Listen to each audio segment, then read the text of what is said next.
തിരുവനന്തപുരത്ത് യുവാവിനെ തോക്ക് കാട്ടി ഭീഷണിപ്പെടുത്തി. വർക്കല പാപനാശത്തെ സ്പാ സെന്ററിലെ ജീവനക്കാരൻ സേവനത്തിനുള്ള തുക ആവശ്യപ്പെട്ടതിന് ശേഷമാണ് തർക്കമുണ്ടായത്. എയർഗൺ കാട്ടി ഭീഷണിപ്പെടുത്തിയ വട്ടപ്പാറ സ്വദേശി കുമാറിനെ അറസ്റ്റ് ചെയ്തു. ഉച്ചയ്ക്ക് 12 മണിയോടെയാണ് കുമാർ പാപനാശത്തെ നോർത്ത് ക്ലിഫിലുള്ള ആയുഷ് കാമി സ്പാ സെന്ററിലെത്തിയത്.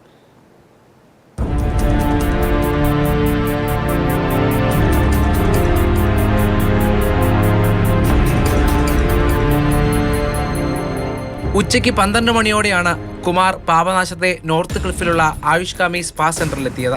സേവനത്തിനുള്ള തുക മുഴുവൻ നൽകാതെ ഇയാൾ ഇറങ്ങിപ്പോയി.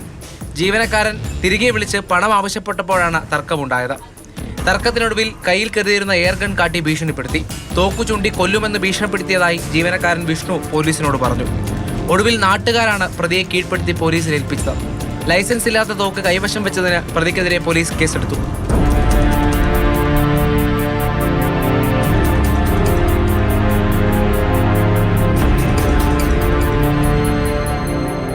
മാതൃഭൂമി ന്യൂസ്, തിരുവനന്തപുരം.